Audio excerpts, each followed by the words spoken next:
নমস্কার, আদাব। Crime petrol দস্তাকে সকল দর্শকবৃন্দকে ফের একবার স্বাগত জানাই।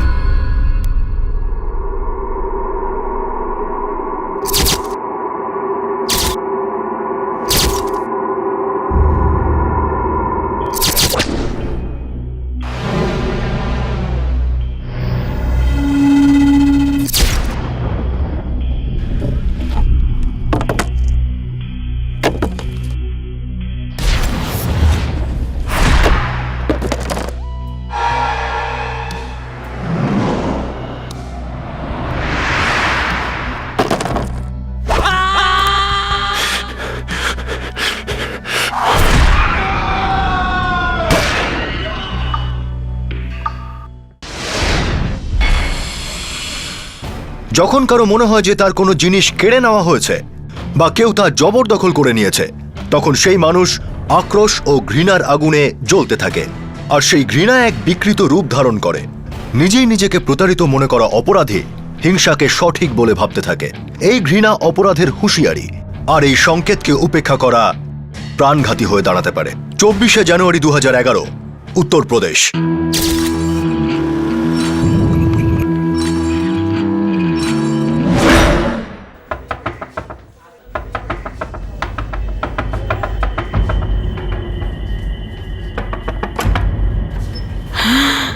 বাদল, সুরাজ, এত রক্ত! আরে কি করে এসেছো তোমরা দুজনে? আরে মা, কিচ্ছু হয়নি। হাইওয়েতে খুব বড় একটা অ্যাক্সিডেন্ট হয়েছে, ওকে হাসপাতালে ভর্তি করে আসছি আমরা। কিন্তু আম্মা, ওই লোকটার প্রচুর রক্তপাত হয়েছে, বুঝলে তুমি? হ্যাঁ।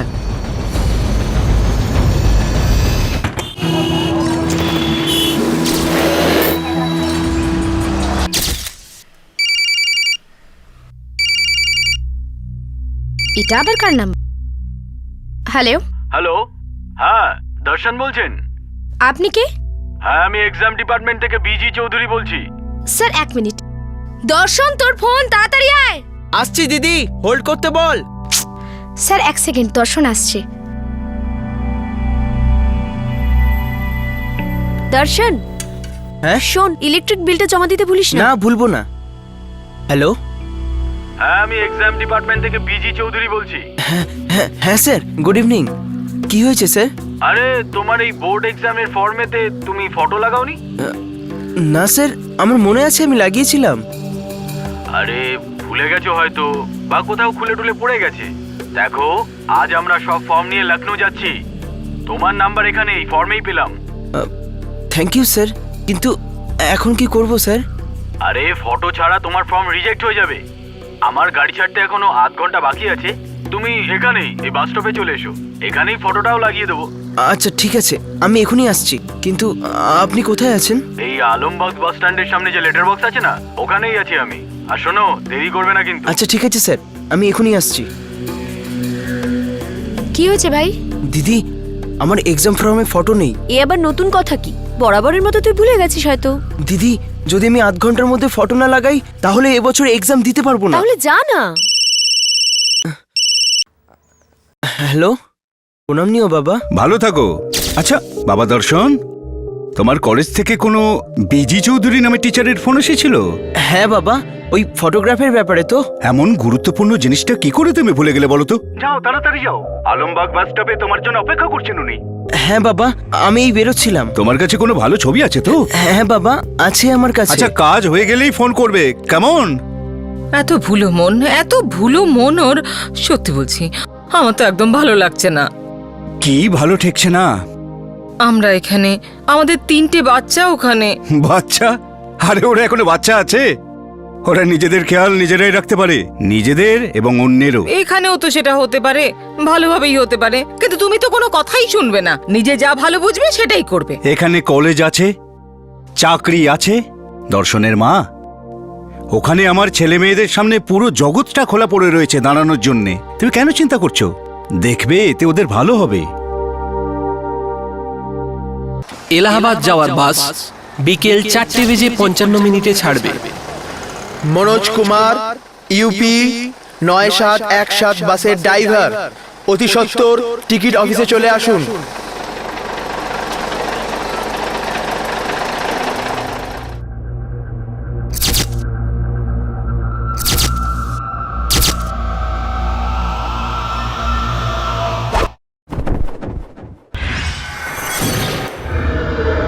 সেই রাতে দর্শন আর বাড়ি ফেরেনি।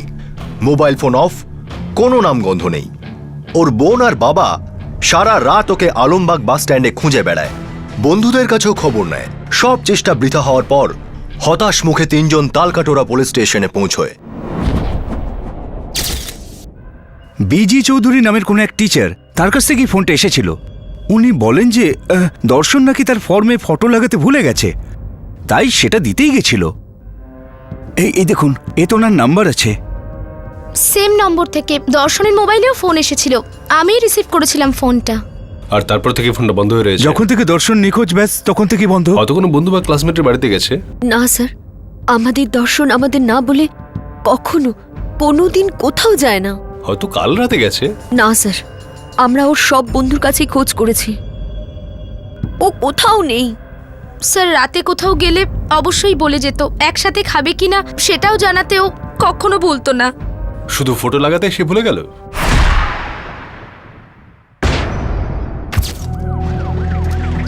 পুলিশ তক্ষুনি দর্শনের স্কুলে পৌঁছয়। স্যার টিচারদের ব্যাপারে আমি কি করে জানবো স্যার? আমি তো শুধু চৌকিদারি করি। খবর রাখো না, কি ছাতার পাতা চৌকিদারি করো? দাও প্রিন্সিপালের নাম্বার। স্যার আমার কাছে নাম্বার নেই। কারো কাছে তো আছে। স্যার অফিসে সবার নম্বর আছে, কিন্তু আমি ওদের কাউকে চিনি না স্যার। ঠিক আছে, অফিস খোলো। আর যদি চাবি না থাকে তাহলে তালা ভেঙে না না, চাবি তো আমার কাছেই আছে, ভেতরে কেউ নেই। চলো।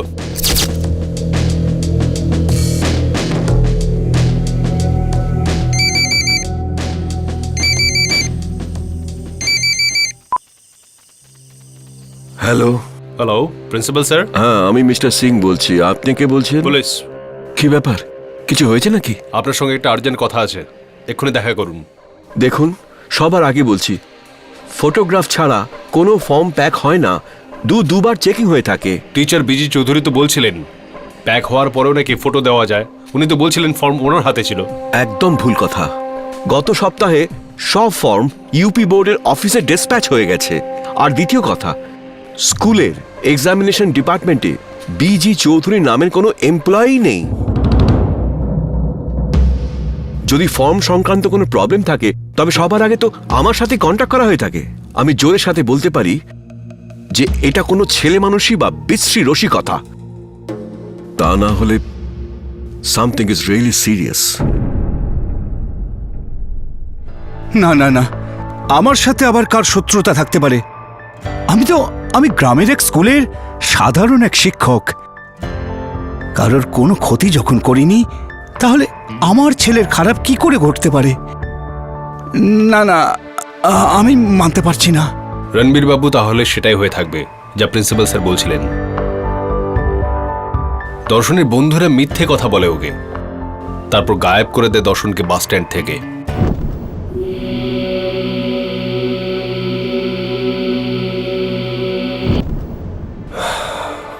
বিকেল তখন 4টে। বাস স্ট্যান্ডে যথেষ্ট লোকজন থাকার কথা, সেখান থেকে আপনার ছেলেকে জোর করে কিভাবে কেউ তুলে নিয়ে যেতে পারে? পরিচিত কারোর সঙ্গে গিয়েছে বোধহয় ও। কার সঙ্গে যেতে পারে? কোথায় খুঁজবো ওকে? আরে তোমার তাতে কি এসে যায়? হ্যাঁ, ছেলেটা তো আমারই গিয়েছে, বড় শহর গিলে নিয়েছে আমার ছেলেটাকে। সব সময় আমি তোমাকে বলে এসেছি আমার বাচ্চাদের শহরে পাঠিও না, কিন্তু তুমি আমার কোনো কথাই কান দাওনি, শুধু নিজের গোঁ ধরে বসে রইলে। মা, এখন কেঁদে কি হবে বলো? আমি বলছি তো দর্শনের কিছুই হয়নি, হয়তো কোনো বন্ধুর কাছে গেছে, সেলফোনটাও হারিয়ে ফেলেছে, ভুলো মন তো ছিলই ওর। মোবাইল থেকে শুধু ফোন করা যায় নাকি? পাবলিক বুথ ছিল না ফোন করার জন্য? মা, আমি কি করে তোমাদের বোঝাবো? মা, মা, আমার কেমন ভয় করছে, আমার ভীষণ ভয় করছে।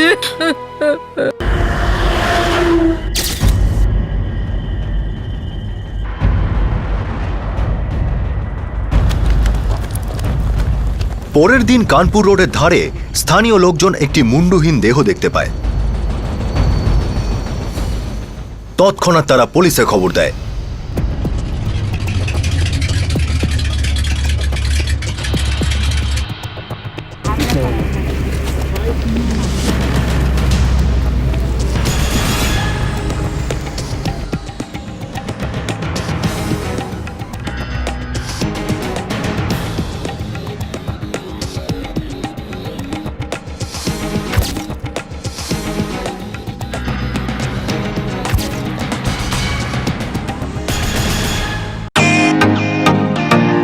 Welcome to Beaton world. How may assist you? নতুন ফ্ল্যাটের জন্য একটা স্ট্যান্ড ফ্যান আর কুলার নেব। এই পচা গরম থেকে একটু স্বস্তি চাই। বাজার চলতে সব ব্র্যান্ড আর ভরসাযোগ্য নয়। তার জন্য তো আমাদের ফ্যান আছে, all purpose bullet table fan, ceiling fan. আমাদের সিলিং ফ্যান কিন্তু 30 মাসের ওয়ারেন্টি সহ পাওয়া যায়। আছে ফারাটা 2 বছরের ওয়ারেন্টি, 17 থেকে 20 মিটার এয়ার ফ্লো। মধ্যবিত্তের সাধ্যের মধ্যে একমাত্র ভরসাযোগ্য ব্র্যান্ড বিটন। আমাদের কুলারের কিন্তু অনেক range, 45 litres, 50 litres, 70 litres, 90 litres, 110 litres. Honeycomb সহযোগে বিটনের সব কুলারের ওয়ারেন্টি 1 বছর। চেনা হাওয়ায় অচেনা অনুভূতির জন্য একমাত্র আদর্শ বিটন। গরমে স্বস্তি পেতে বিটনের ফ্যান হোক বা কুলার, আজই আনুন বাড়িতে। Vuitton, digitally yours.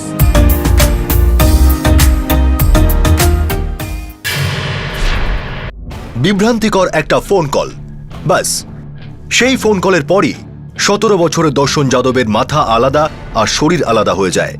মা বাবার একমাত্র পুত্র সন্তান। কি ছিল সেই নৃশংস হত্যার কারণ, আর সেই নিষ্ঠুর খুনি কে ছিল? দর্শন আমারই স্টুডেন্ট ছিল, সামনের বছর 12 ক্লাসে উঠতো। আচ্ছা, 11 ক্লাসের বোর্ড এক্সামের ফর্ম আপনি তো চেক করে স্টেট বোর্ড অফিসে পাঠিয়েছিলেন। হ্যাঁ। ফটোগ্রাফ লাগানো ছিল? নিশ্চয়ই লাগিয়েছিল। কেমন ছিল পড়াশোনায়? ভালো, খুব ভালো ছাত্র। কখনো কারোর সঙ্গে ঝগড়া মারামারি? না না, ওয়েল বিহেভড ছিল দর্শন। দেখুন, আমাদের স্কুলের ডিসিপ্লিন খুবই কড়া। এখানে মারামারি কোনো প্রশ্নই ওঠে না। সবার ওপর কড়া নজর রাখা হয়ে থাকে। অর্থাৎ দর্শনের উপর কোনো একজনের কড়া নজর ছিল।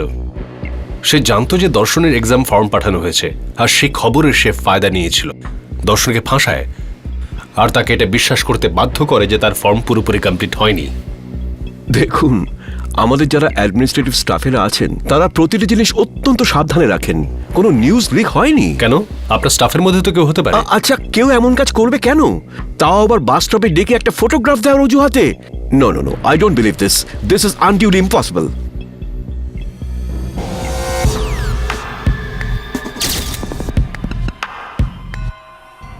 ওকে চালাকির সঙ্গে এখানে ফোন করে ডাকা হয়েছিল। তারপর ওকে এখান থেকে অন্য কোথাও নিয়ে যাওয়া হয়েছিল স্যার। তারপর কেটে রাস্তার ধারে ফেলে দেয়।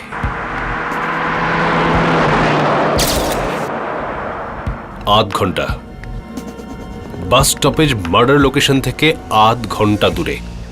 যদি দর্শন এখানে আসা পর্যন্ত বেঁচে থাকে তার মানে ও খুনিকে চিনত স্যার। হতে পারে সেই পরিচিত লোকটি সবার আগে অন্য কাউকে দিয়ে দর্শনকে ফোন করায়, তারপর রণবীরকে। অর্থাৎ বাবা ছেলে দুজনকে ধোঁকা দেয়।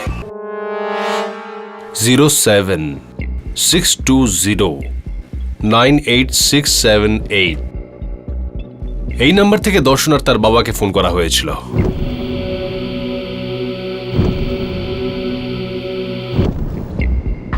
এটা প্রিপেড কার্ড সুরেশ। সিম 12ই জানুয়ারি, অর্থাৎ আজ থেকে 2 সপ্তাহ আগে অ্যাক্টিভেট করা হয়। আর মাত্র দুটোই কল করা হয়েছে স্যার এই নাম্বার থেকে। আর দুটোই 24শে জানুয়ারি।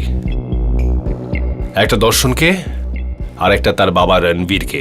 আর দুটি কলই লখনৌয়ের আলমবাগ বাস স্টপ থেকে করা হয়েছিল। স্যার, সিমটা হয়তো এই কাজের জন্যই কেনা হয়েছিল। আর ওই সিম কার্ডই খুনির খেলা শেষ করবে।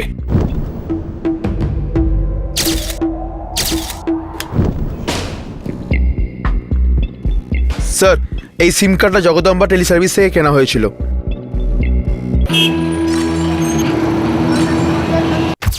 এই যে রেজিস্ট্রেশন 12ই জানুয়ারিতে কেনা হয়েছিল স্যার। সব ডিটেলস আমি আমার কাছে রাখি স্যার। এটার ফর্ম দিচ্ছি স্যার, 1 মিনিট।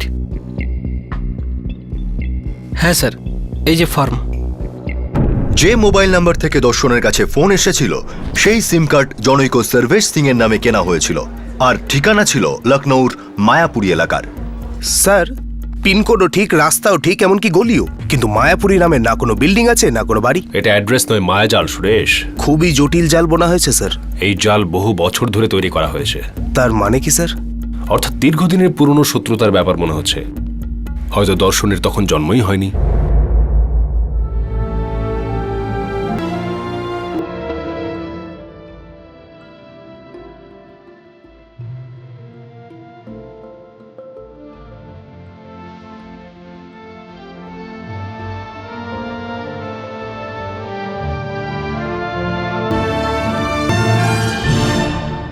সরি স্যার, আমরা ভয়েস কিংবা অন্যান্য ডিটেলস তখনই রেকর্ড করে থাকি যখন আমরা বিশেষ সার্ভিলেন্স অর্ডার পাই। আদারওয়াইজ নয়। আপনার মোবাইল কোম্পানির সিম কার্ড একটা ফলস অ্যাড্রেসের ভিত্তিতে কেনা হয়েছে, কোনো ভেরিফিকেশন হয়নি। তার মানে এই ফোনের আসল ইউজারকে ট্রেস করাটা মনে হয় ইম্পসিবল। নো স্যার, একটা উপায় আছে স্যার, সেটা হচ্ছে যখন কোনো সেল অ্যাক্টিভেট হয় ওই সিমের ফোন অর্থাৎ ইনস্ট্রুমেন্টের নাম্বার আমাদের রেকর্ডে চলে আসে, যাকে আমরা IMEI নাম্বার বলি। হয়তো ওই নাম্বারের সাহায্যে আপনি সেই লোকটার কাছে পৌঁছতে পারেন যে ফলস অ্যাড্রেস দিয়ে সিমটা কিনেছে।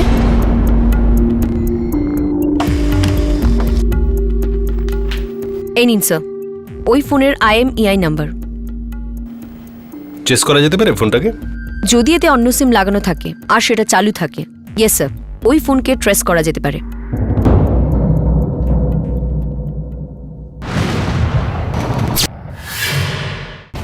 মডার্ন টেকনোলজি দুদিক ধারালো অস্ত্র, যার একদিক যেমন অপরাধ জগতের কাছে আশীর্বাদ হয়ে উঠেছে, আবার অন্যদিকে আইনের রক্ষকদের কাছে রামের ধনুক প্রমাণিত হয়েছে।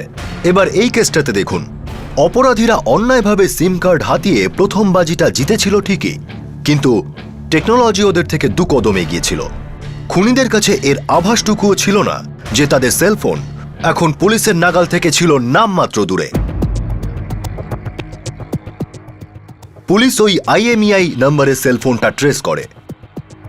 সৌভাগ্যবশত ওই ফোন অ্যাক্টিভ ছিল। সত্যি আমি কিছুই জানি না প্রেরণা, যে কোনো সময় যা কিছু হতে পারে, আমাকে কলেজও ছাড়তে হতে পারে। চুপ, এমন ফালতু কথা বলো না প্লিজ। তোমার 2 বছর কমপ্লিট হয়ে গেছে, বাকিটাও ঠিক হয়ে যাবে। ফিজ আকাশ থেকে পড়বে বুঝি? না, তোমার পার্স থেকেই পাবে। পার্ট টাইম চাকরি করো, কল সেন্টারে জয়েন করো। সে সবই আমার ভাবা হয়ে গেছে প্রেরণা, কিন্তু কোনোভাবেই ফিজের পুরো টাকা আমি জোগাড় করতে পারবো না। কারো কাছ থেকে বাকিটা লোন নিয়ে নেবে? মানে ভিক্ষা চাইবো? আমি তো সে কথা বলিনি। কিন্তু মানেটা তো তাই, হাত পাতবো, করুণা চাইবো? না প্রেরণা, এটা আমার দ্বারা হবে না। আজ আমাদের পজিশনটাই অন্যরকম হতো যদি শালা ওই জমিটা না চলে যেত। আজ আমাকে এমন অবস্থায় পড়তে হতো না। কাম অন ইয়ার, বারবার ওই জমির ব্যাপারে কথা বলে বাস্তব তো আর বদলে যাবে না। কেন বদলাবে না? এটা তো শুধুমাত্র একটা কাগজের ব্যাপার। আজ মনোজের নামে আছে, কাল আমার নামে হতে পারে। নাম্বারটা নাও। যে লোকটার ফোন আমরা সার্ভিলেন্সে ট্যাপ করেছিলাম সে কোনো এক প্রেরণার সঙ্গে কথা বলছিল। আপনি কোনো প্রেরণাকে চেনেন? না তো। ওদের দুজনের কথার মাঝে কোনো মনোজের নাম আসছিল। মনোজ নামে কাউকে জানেন আপনি? মনোজ? মনোজ তো আমাদের খুড়তুতো দাদার নাম। হ্যাঁ, ও আমার আপন ছোট ভাইয়ের ছেলে হয়, মনোজ যাদব। এর মধ্যে ওর নামে কোনো জমি ট্রানজাকশন হয়েছে? মানে ও কোনো জমি পেয়েছে কিছু? হ্যাঁ পেয়েছে, আমি দিয়েছি। কেন? আসলে গ্রামে আমাদের একটা পৈতৃক জায়গা ছিল, যার একটা ছোট অংশ মনোজের প্রাপ্য ছিল, তাই তাকে দিয়ে দিয়েছি। কোন গ্রাম? কোথায় সে জমি? Madhabganj, district হারদুই। Sir, number trace হয়ে গেছে 8760589688। রণবীর বাবু, এই লোক আপনার পরিচিতই হবে, এমন হতে পারে আপনার আত্মীয়। ইন্সপেক্টর সাহেব, এই যে নামটা প্রেরণা, নামটা মনে হচ্ছে আমি কোথাও শুনেছি। মনে করুন, কোথায় শুনেছেন আপনি? হ্যাঁ ইন্সপেক্টর সাহেব, ওটা 8-10 দিন আগের কথা হবে। গ্রামের বাড়ির ছাদে আমি আমার খুড়তুতো ভাই সুরজ আর বাদলের সঙ্গে ছিলাম।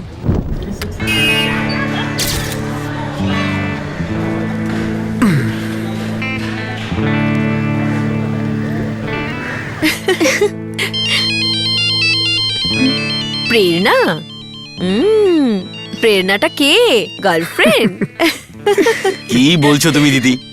আমার কোনো গার্লফ্রেন্ড নেই, এ হচ্ছে আমার ক্লাসমেট।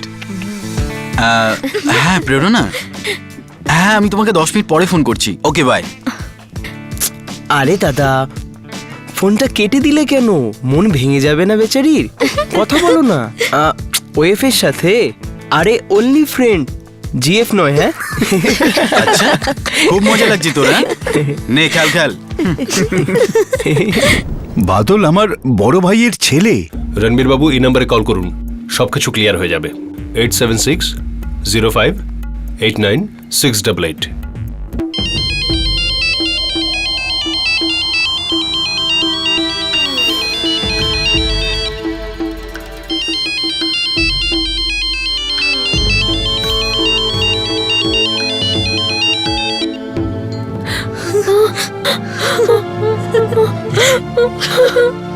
ভগবান,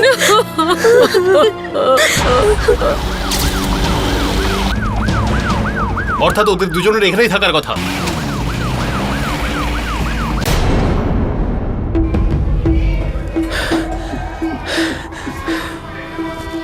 সব শেষ হয়ে গেল। বাদল আর সুরজ কোথায়? ওরা তো উপরে, চলো। কিন্তু স্যার কি ব্যাপার? আরে বলবেন তো, আরে কি হয়েছে? এই দাঁড়া, ধরো ওকে। পালাচ্ছিস কোথায়? চল তোকে বাঁচাতে হবে। কি ব্যাপার? কি হচ্ছে এসব? আপনার ছেলেকে গ্রেফতার করতে এসেছি। কেন? কেন বল, কি কাণ্ড ঘটিয়েছিস তুই বল।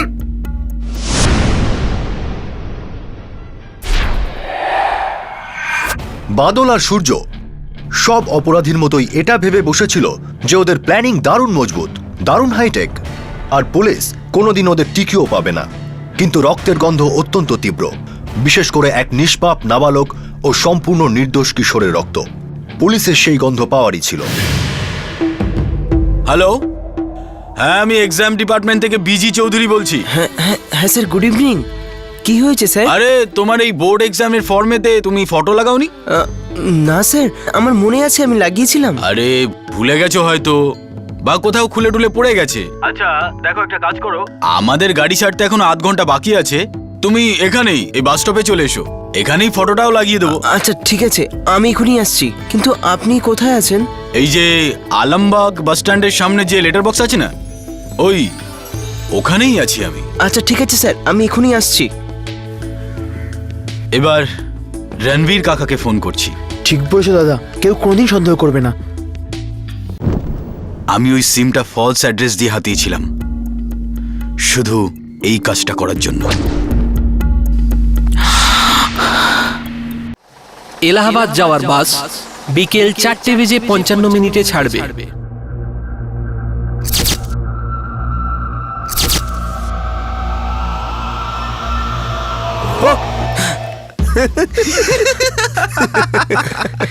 আরে দাদা, তোমরা এখানে? আরে আমরা তো তোর গাধামি দেখবো বলেই চলে এলাম। ফটোটা এনেছিস তো ফর্মে লাগানোর জন্য। তোমরা কি করে জানলে? আরে মুরগি করছিলাম তোকে, এখনো বুঝলি না? আরে বিজি চৌধুরী নামে কোনো টিচার তোর স্কুলে আছে? না তো। তাহলে? আরে তারপরেও তুই বিশ্বাস করলি কি করে? তুই হচ্ছিস এক নম্বরে আস্ত মাথা মোটা। দেখলি কিভাবে তুই মেরে আমরা তোকে বোকা বানালাম। থ্যাংক গড দাদা। জানো আমি কত ভয় পেয়েছিলাম, কারণ আমি তো ফর্মে ফটো লাগিয়েছিলাম। আরে ফটো তো তোর এই মুখটা লাগানো দরকার ছিল, ভয়ে কাচু মাচু কাদো মাদো, তাই না? নে এবার একটু রিল্যাক্স হ ছোটু, একটু স্মাইল টাইল কর। চল তোকে একটু ঠান্ডা হাওয়া খাইয়ে নিয়ে আসি, আপনি আপনি স্মাইল ফিরে আসবে। চল দাদা, কিন্তু কোথায় কোথায় যাব আমরা? আরে বাইক আছে না আমার কাছে, আজ তোকে একেবারে স্বর্গের সফর করাবো, বুঝলি? চল। আরে চল, আরে চল না, চল চল চল চল।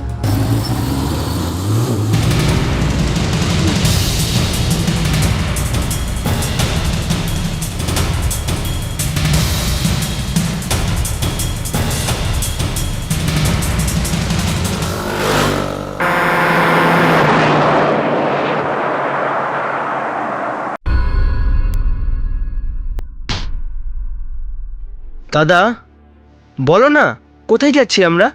কি সারপ্রাইজ আছে? আরে তুই তো এত খুশি হচ্ছিস মনে হচ্ছে তোকে ক্যাটরিনা কাইফের সঙ্গে দেখা করাবো। আরে এত তাড়াহুড়োর কি আছে রে?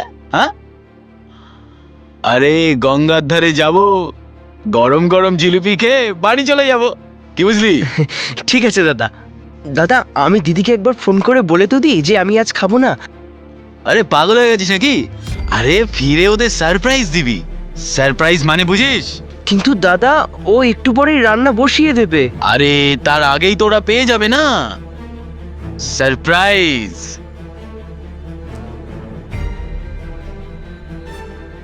মস্ত বড় সারপ্রাইজ।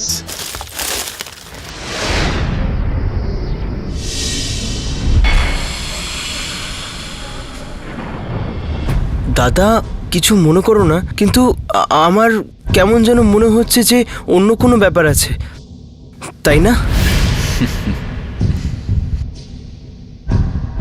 একদম ঠিক বলেছিস তুই।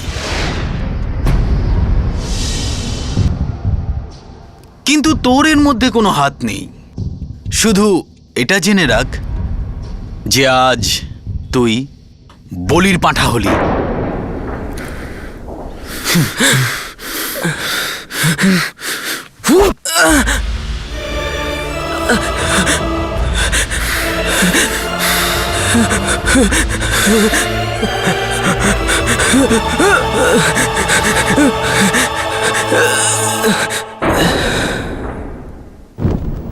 শয়তান, তুই আমার ছেলেকে মেরেছিস। শান্ত আমি তোকে ছাড়বো না।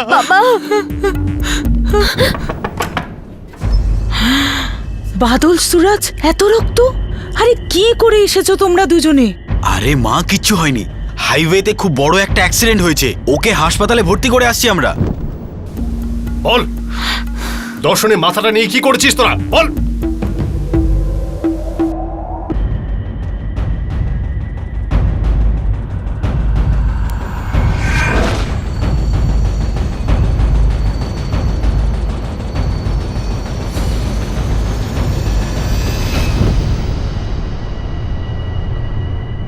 ভাসিয়ে দিয়েছি গঙ্গার জলে, যাতে কেউ বডিকে চিনতে না পারে।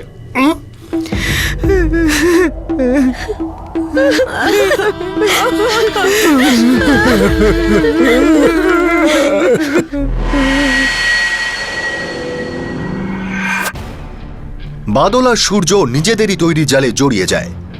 ওদের ফোন কল পেয়েই দর্শন নিজের পকেটে করে তার পাসপোর্ট ফটো নিয়ে বাস স্টপে এসেছিল। সেই ফটো তার পকেটেই থেকে যায় আর তার চেহারাকে খুব সহজেই চেনা সম্ভব হয়। দর্শন ধারণাই করতে পারেনি যে তার নিজের ভাই তারই শিরোচ্ছেদ করার জন্য ডেকে এনেছে। তাদের ঘৃণার ব্যাপারে সে বিন্দুমাত্র আঁচ করতে পারেনি, কিন্তু যখন সন্দেহ হলো, অপরাধের হুঁশিয়ারি শুনল, তখন অনেক দেরি হয়ে গেছে।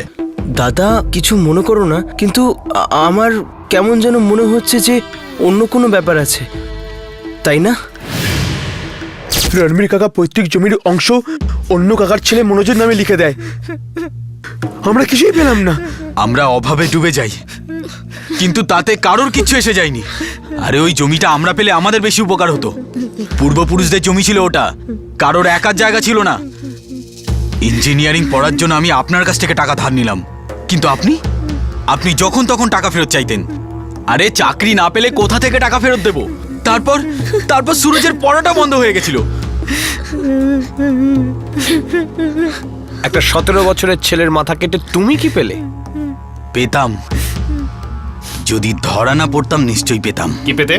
ওনার সমস্ত সম্পত্তি, যেটা দর্শনের মৃত্যুর পর শুধু আমাদেরই হতে পারত।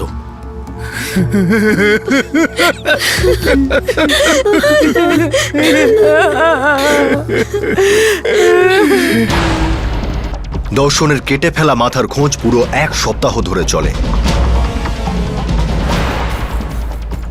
কিন্তু মা গঙ্গার ইচ্ছে ছিল অন্য। তিনি দর্শনের ছিন্ন মস্তককে নিজের গভীরে কোথাও লুকিয়ে রেখেছিলেন। পুলিশের হাতে তা পৌঁছয়নি।